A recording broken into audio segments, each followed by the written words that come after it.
Welcome to beautiful Franschhoek in the Western Cape. We are here at none other than Drakenstein stud. We are going to touch base with racing manager Kevin Sommerville, an insight into his history, his growth through the industry around the world, including his brilliant time spent at Juddmonte International, one of the world's greatest breeders. How he followed this path down to Drakenstein to be racing manager where he is today. We're going to delve into the farm's policies, which makes them the outstanding breeder of the South African horse racing industry. And we are going to talk about the hot topic as well, Charles Dickens.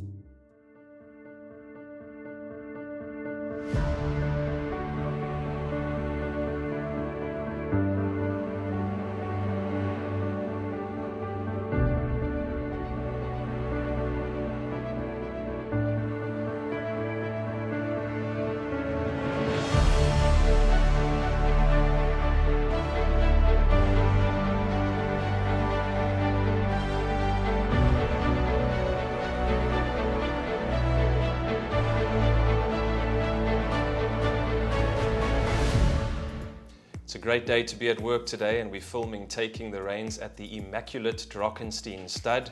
With me is racing manager Kevin Sommerville. Kevin, thank you very much for having us in your beautiful office today. I wish, Justin. Thanks very much for being here. Yeah, it's nice to have you guys here on the farm.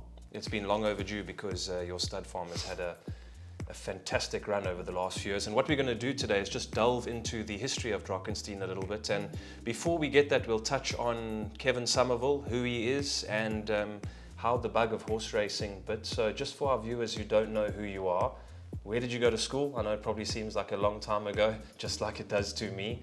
Where did you go to school, and where was the first bite into horse racing? So Justin, I went to Pretoria Boys in Pretoria, obviously. And the first bug really bit is I don't know if you want the long story, the short story, but the long story, well, the short story is that I failed the subject at university. Okay. Had 6 months off, went across the island to go visit a friend of mine, was working in a pub in a simple way in the afternoon, started watching racing. So I was about 22 at this point, 21, and just loved it. So obviously I'd studied zoology and genetics at university, so it sort of, and enjoyed sports. So it was a nice fit between the three of them, and that's when the bug bit, and came home, finished my degree, and then decided I'd get into this. I went to go work at a farm in Ireland called Ballylynch Stud, and the farm manager there took just a liking to me, and he really sort of made my career sort of take shape, and he got me onto the Irish National Stud course, which I did. And then, I tried to really sort of improve myself from then onwards. Yeah. So I wasn't born into a racing family or involved with racing early on. My auntie was a breeder down in Natal. She owned Connington Stud for a while.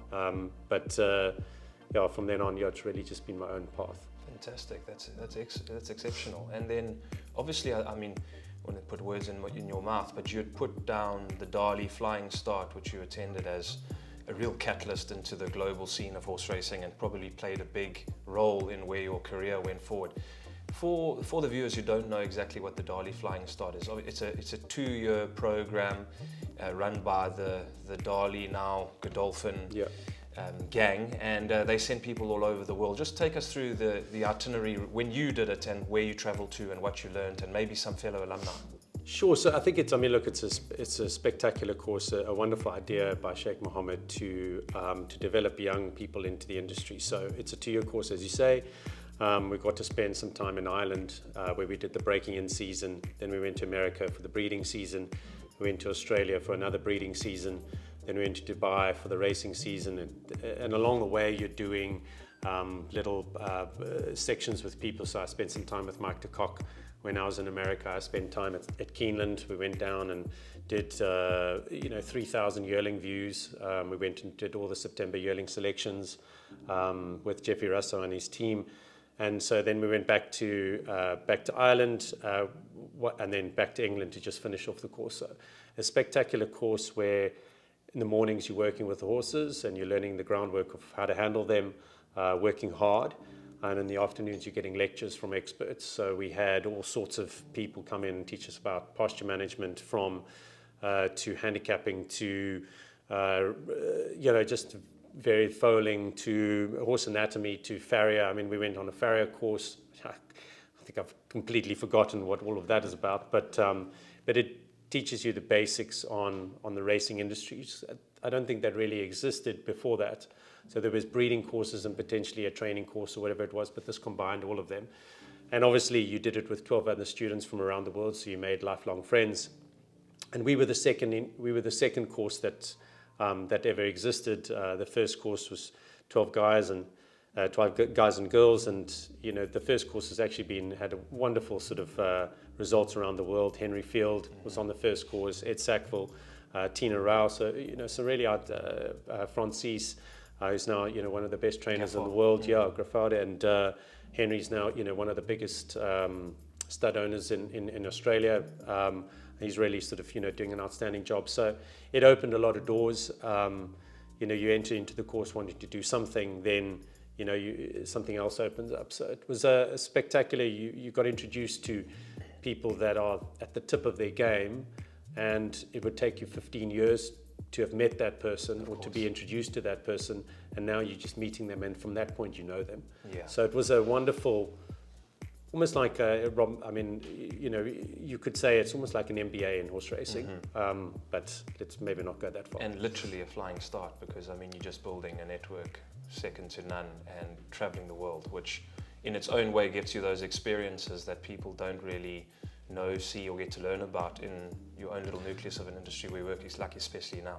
Yeah, absolutely. I think that the idea that you get to experience the American industry, which is very, very different to the Australian industry, and so as you trying to develop your career, you are then able to pull on this little bit of knowledge that you've learned along the way.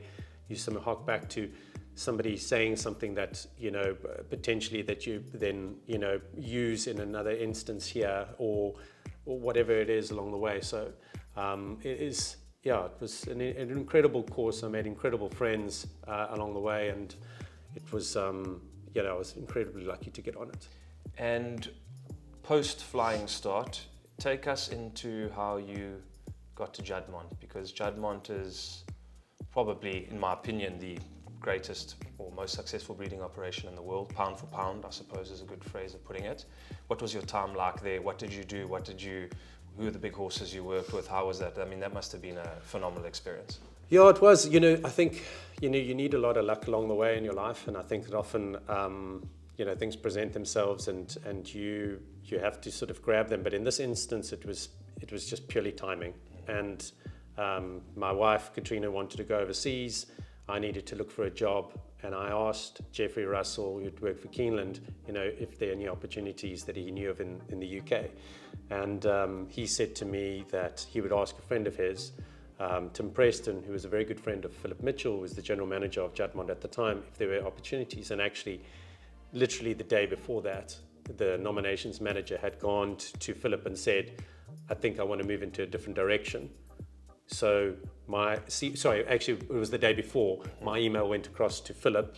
Then Jamie, who was the nominations guy at the time, his email, he came and sat with Philip, and Philip said, okay, actually we've got somebody to replace you. Wow. So you can move over there and we'll get this guy to come over. So if I hadn't done the Godolphin Flying Start or the Darley Flying Start, I'd never have met Jeffrey. Jeffrey introduced me to Tim. Tim was a great friend of Philip's, and so that's how it happened. So it was purely, obviously I had to go across for an interview. Somehow got the job, which was an incredible time. So at the time we were trying to develop Oasis Dream and Dancili's career. Oasis Dream was my favorite at the time. There was a few, really cool horses in training at the time, midday. So Oasis Dream's career was a fun one to sort of look after. We were covering 170 mares. We were having to phone Andreas or Vertimers or wherever it is, and you have to tell them, sorry, you can only have the 2 noms rather than the 4 that you're booking. So it was sort of battles of fire, and the things were changing in the UK breeding industry, how they worked with agents and stuff. So that was interesting. And but we, and at the time there was also a rather sort of average horse going around that everybody was talking about, Frankel, and he was in training, and so I was there for his 3-year-old career, but through my whole time at Juddmonte, I had a yearning to come back to South Africa. I felt like I needed to come back and almost be home and try to help in an industry here, bring back some of the stuff that I'd learned. And so I worked for Juddmonte for about 4 years, and then decided it's time to come back to South Africa. Well, perfect. You led us into the perfect intro, because my next mark was going to be Juddmonte into Drakenstein.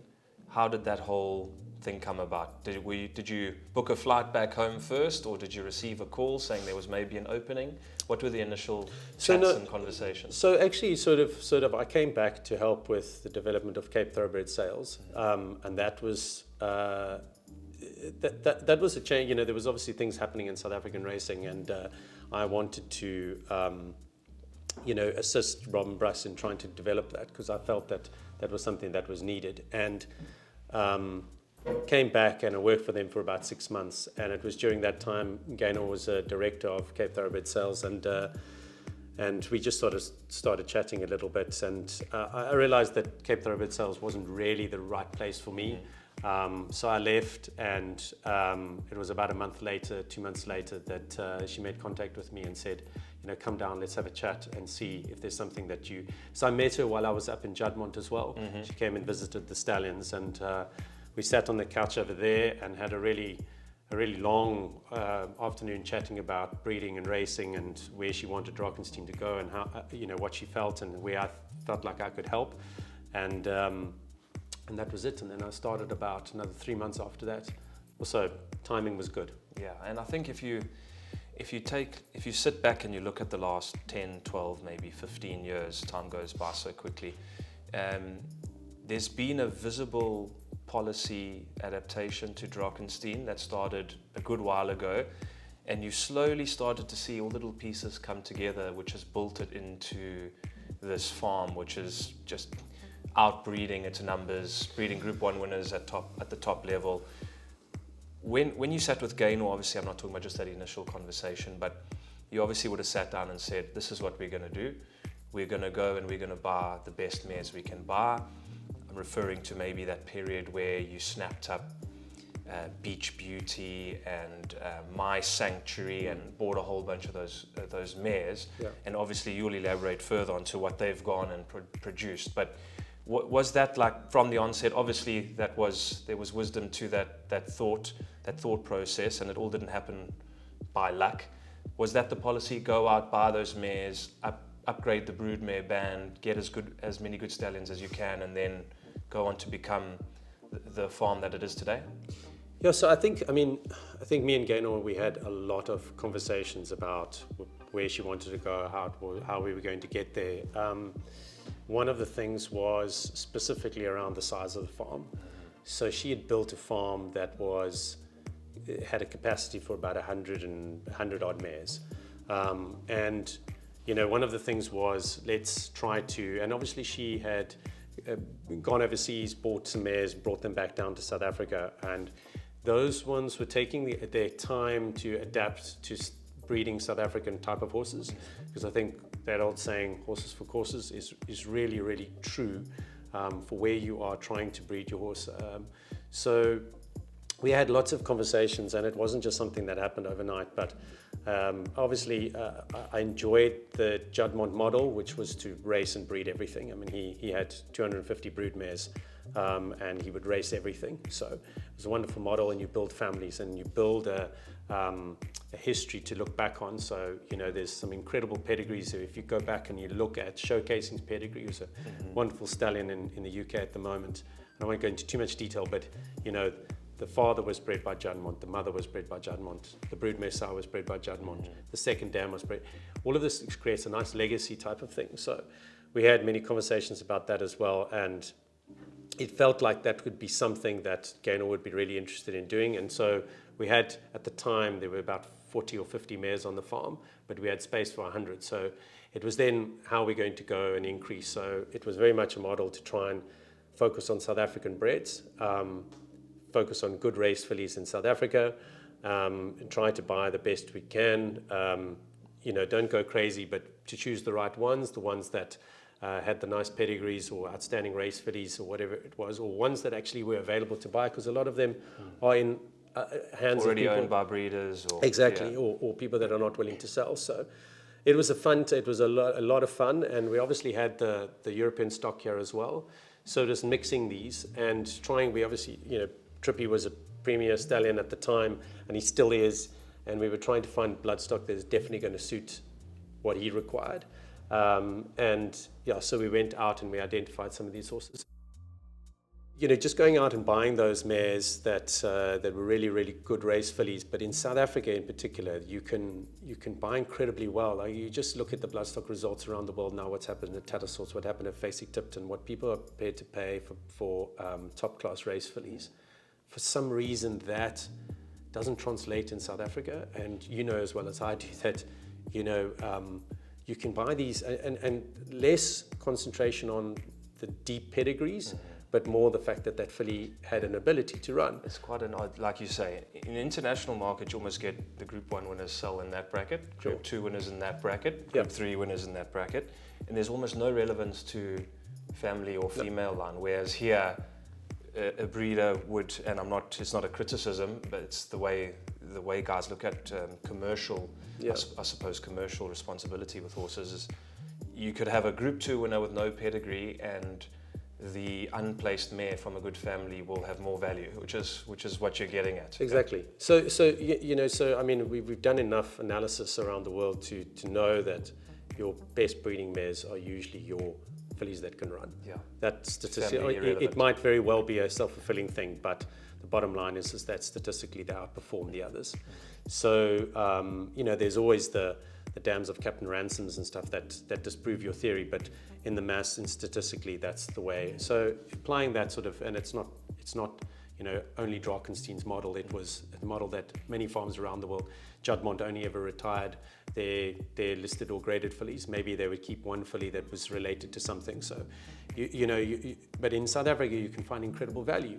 So we were able to buy some really outstanding performers, or Gaynor was certainly able to buy some really outstanding performers for I would have thought incredible value considering what they would usually go around for the world. So we embarked on that, and it was a really fun process, and it consolidated, and we've had quite a lot of recent success buying those young mares that were well performed. But there's a lot more to it than just that. It's not just that sort of model, but you are able to do that in South Africa, which is not done by a lot of other breeders in South Africa. I suppose a pretty good example would be Safe Passage, because I mean, his mother was by Antonius Pius. She was a stakes winner. Sure. Not the most elaborate female line, and that probably would have skipped the eyes of people looking for big elaborate families. And I mean, as I said, by Antonius Pius, rather unfashionable dam sire, and produced Safe Passage as a Daily News winner. I mean, good example. Yeah, absolutely. And I think she's the only graded winner ever by Antonius Pius. And I think she's the only mare that has ever produced a graded winner out of an Antonius Pius mare. So she really is quite a unique product. But I mean, he was a incredibly quirky horse, but a wonderful racehorse. And he ran in the Breeders' Cup Mile, Antonius Pius. He had a lovely pedigree, and she was really, really fast. And so, it was that Danzig line that had sort of worked fairly well with Silvano, which obviously produced Vercingetorix. So it seemed to be, and I think that often, when we discuss matings and we go through we often just following what has already worked, not trying to sort of reinvent the wheel.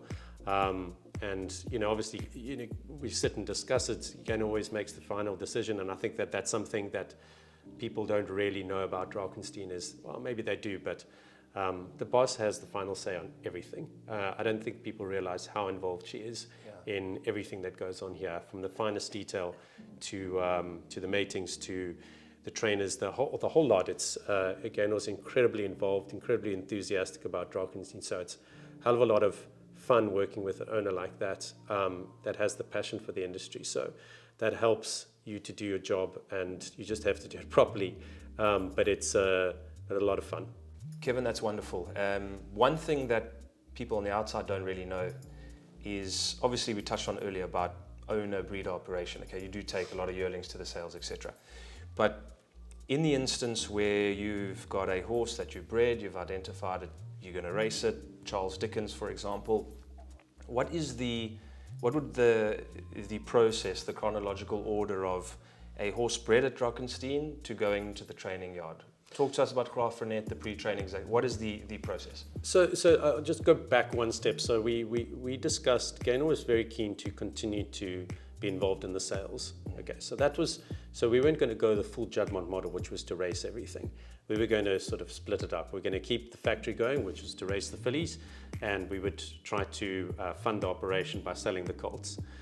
So that is the model that we sort of discussed about 10 years ago, and I think that's coming. It's really sort of building now because we're starting to build the families, and so in that process, you talk about Charles Dickens. He was a horse that was catalogued for sale, and the colts. Obviously, we discuss them, talk about what sale they're going to suit, and then they go on the sale. Like Charles Dickens was meant to go on a sale. Unfortunately, he failed for veterinary reasons and wasn't able to go. So he became one of those horses that we almost raced by default. With any of the colts that we race, it's really by default. Sometimes there's a really strong emotional attachment to a particular horse. Let's say Lancaster Bomber dies and maybe there's an outstanding colt we want to race. But in the main, the colts go to the sales. But yeah, so the foals so all the mares are here on Drakenstein, and the foals are born here at Drakenstein. And they're raised here till weaning stage, and then at 6 months of age, 6 to 7 months of age, they go across to the Graafrenet property, which I think was originally where Gaynor wanted to set up her operation to breed horses from, because the Karoo has a lot of aspects which are really sort of good for raising horses. For one, you have really cold winters, you have really hot summers. Horses seem to thrive. It's dry. The water's exceptional. Gary Player will tell you that. There's great calcium there. It builds great bone. So it's a place that makes them certainly tough. I'm not sure it makes them faster, but it certainly makes them more tougher. durable. Yeah, definitely. They have to fight for their food with some of the impala or the kudu or the yeland that are grazing with them. So, and we've had Steinbeck. If you go look at him, he's a horse that is owned by Nick and Nancy now. He's a horse he's got markings right here. Oh, so wow. He got jabbed by an yeland bull that was rather wanted to get to the Lucerne. So it is tough out there. And then the colts will come back here. If they're going for the January sale, they'll come back in November. If they're going to the April sale, they'll come back in February. So we bring them back in batches and then prep them here, and then those go to the sales. The fillies are left there to just be horses for a lot longer. And Dave Hampton and his team will look after them there. It is rough and tough. You do have a lot of injuries that occur out there, but that is, that's yearlings. They do silly things. So those horses then come back here. And, so we then bring them to the pre-training yard and we look after them there. They're broken in. Jackson looks after that team. Taryn is very much involved as well. And then we bring in Malanda Toy as well to really just do the final touches and really just, eke out all the little idiosyncrasies that might be occurring within a yearling. And then slowly but surely we select horses to go in early, one's a little bit later, depending on how they're coping with their pre-training. So it is, it's quite a process. It's very much a sort of like a European Juddmonte view, but it's a Drakenstein view as well, because it's very much the way things were here and have always been done. So pre-training occurs across there. There's a track. There's a trotting track for horses to be broken in. So horse walker, and so there's a treadmill across there. So we try to expose the young horses to as much. There's the pens. We put them through the pens just so that they've exposed to everything over a long period of time. Mentally they're sound and they go into the trainers, and then it's up to them to really. So there's a huge amount that is put into every single horse to try and get them to achieve the best results that they possibly can, and then it's ultimately down to them. And then the incredibly beautiful one ends up being as slow as anything, and the little pit pony. You know That's how it works. How it goes, absolutely. And how would you, so you don't have to give too much away, but now they've completed their pre-training program, and of course, as we've seen in the racetracks in the last few years, you guys are racing a lot of horses, top-level horses, with a lot of trainers. So how do you say, this one's going to Mike, this one's going to Sean, this one's going to Candice, Justin? What is that, the Aussies have been super successful for you in the last few years. Do you pick your horses and think, this is a Joburg horse maybe, and then take it from there? Or do you, who trained the mare, send the progeny of the mare to that trainer again? How do you normally deal with that? I think that definitely is always a good starting point. I think we also we obviously sit down and discuss it. We do try to identify, what is potentially a Joburg horse, what's a Cape Town horse. I think that, what's worked. Often family hasn't worked with anything yet, so then it might go to somebody new, or but often we might split them up. So let's say, for instance, if somebody's had success with that family, we'll intentionally send it somewhere else, just because that might mean that if we're selling a yearling out of that family, we were hoping to two trainers to have interested, or maybe Very two good. trainers plus somebody else that might be interested. So everything is sort of designed to help our commercial aspect, which is our selling of our colts. So I don't think that there's a massive amount of science that goes into it. It's very much a feeling, and it's very much what gainer wants. So we discuss it, and we send where things are happening. But dividing them up, we made a decision to sort of just send quite a few more horses to Johannesburg about 6-7 years ago, and with initial results which were very poor. So we obviously learned from that to see what might work there better. And I think we also got a bit lucky, because horses like Safe Passage, he was at a sale, he could have been sold. We had a reserve on him, which I don't think is particularly high reserve for a Silvano out of a Group 2 winner. I think it was 500 or 600. Didn't get a bid. Well, he got a bid, but he didn't meet our reserve. So with his horse now, it was COVID. It wasn't an opportunity to be at the sales where you could now sell this horse after the sale. So Mike had done particularly well with Silvano Colts, so he'd send it to Mike. So I think that the majority of horses will suit the majority of trainers. I think the guys know how to train horses. So we do have pretty good trainers here, I Exactly. suppose, for the most part. Kevin, it would be remiss of us not to talk about some of your stallions, because this farm has got tremendous stallions. Obviously, we were talking a little bit beforehand with Trippy. He's been a godsend, hasn't he? He obviously wasn't a cheap horse. He had a track record of being a pretty decent stallion in the States. He's champion sire in Florida. Yeah, I think so. Yeah. So he's just been a phenom, and I suppose there was, being a stud farm, looking for sons of Trippy to come to stud, and there wasn't looking like too many big colts of his that could be potential suitors for a good while. And now, right at the end of his career, he threw Gold Standard and Jet Dark and Charles Dickens, so might have a flurry of Trippy colts at stud pretty soon, which is going to be interesting. But you've also got, What a Winter, desperately unlucky with Lancaster Bomber passing. Futura has got what looks like a good horse in Rockpool that won yesterday. Sure. So what are you seeing with your stallions going forward? Where obviously Futura is still on the early side. He's only had a handful of crops. Yeah. What a Winter, we know what we get with him. We get Sure. speed, precocity, etc., etc. Exactly. How are you going with the stallions?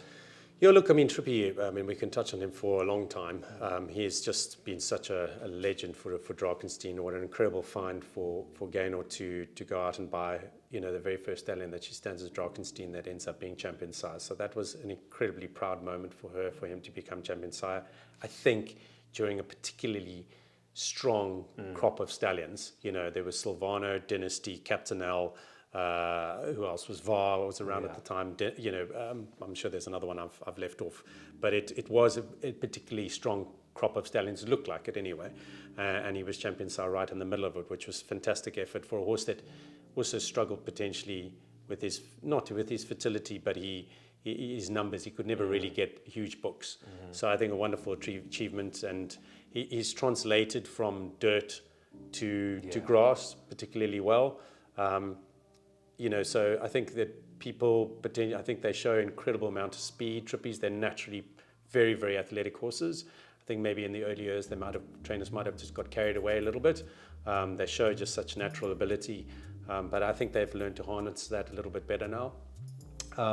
And they like to be left alone. Not all of them, but they like to be left alone a little bit and do their own thing. And I think trainers have figured that out now. And so, we're sort of seeing the end. And I think we at Draken certainly aim to try and find mares that suited him, as mares that maybe add a little bit more stamina, so that the horses genuinely get a mile or get the 10 furlongs. I think we've luckily had a little bit of success with some of these horses that we've bred over the years. So, but he's just been an incredible foundation stallion for Drakenstein, and I think, and certainly Gaynor will, and look back at the influence of Trippy, and it's just been phenomenal. So, but you have to develop the band, and you have to try and find stallions that are going to complement the mares that you've got here, and.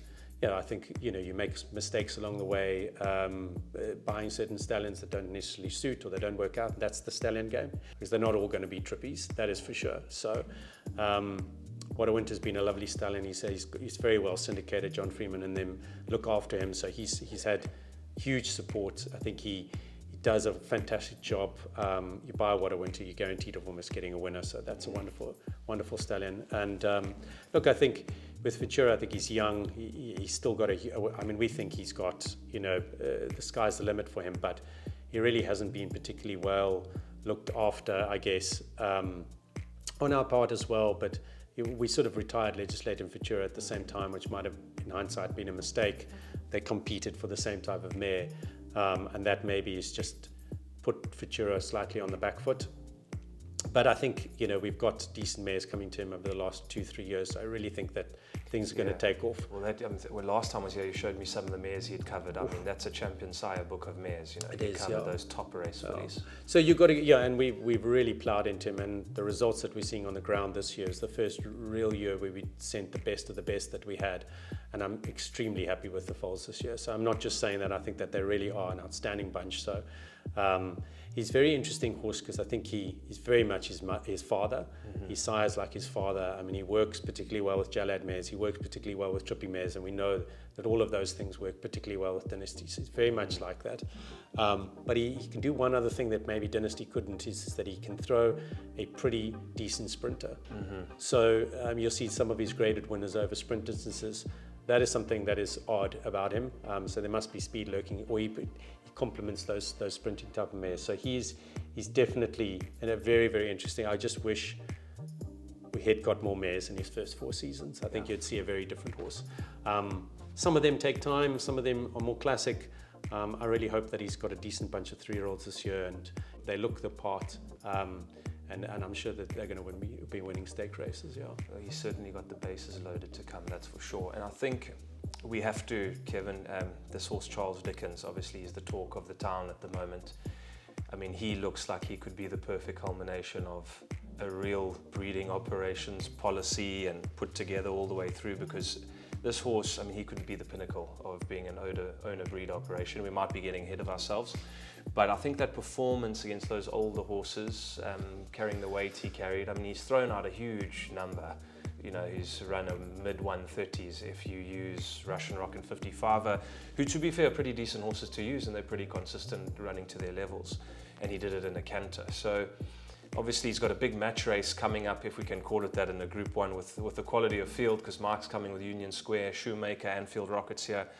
But it looks like Cousin Casey and Charles Dickens in any year would be a Monty for the Guineas. So how good do you think he is? Just you've seen a lot of good horses over your time. Early on it looked like he might be a horse who might be a 1,400 meter horse, travels hard, but the way he ran the other day, he dropped the bit, he settled, he was finding to the line. I mean, he's really exciting. Yeah, he is, Justin.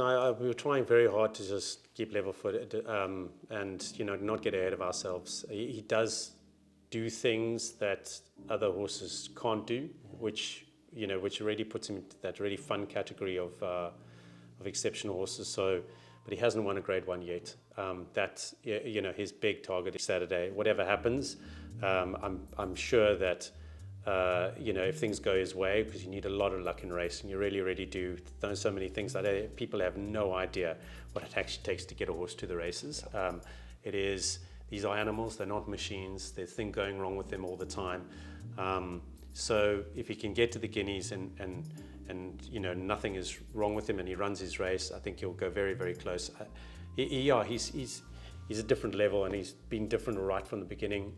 And actually, in fact, right from the beginning in his entire life, he was an exceptional foal, he was an exceptional weanling, he was an exceptional yearling. He never had anything go wrong with him.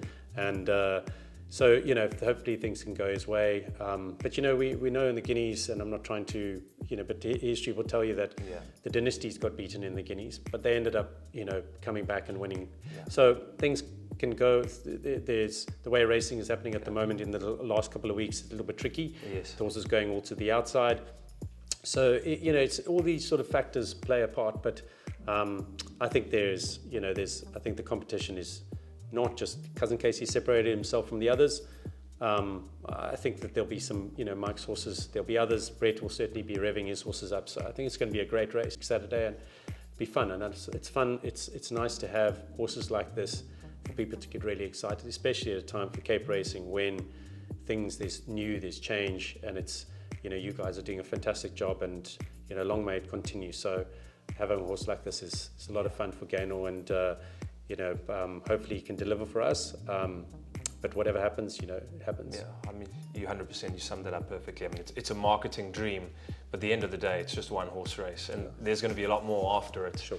And I mean, we can draw a little bit of comparison with Trip of Fortune, I suppose, because he had I would say, not as explosive, although pretty similar path. I mean, this time last year when he was going through that, he looked like this horse is going to be unbeatable.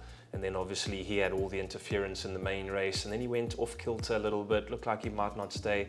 Well, he came back in the WSB Greenpoint and blew all those serious horses away. And as we said earlier, it's one race, put it behind him. A year later, it comes full circle, and he's a massive runner along Mons King's Plate. So same thing, Charles Dickens. Look, I'm not making any excuses. We think he's going to win. But, I mean, he just looks like, as you say, does everything so naturally and easily.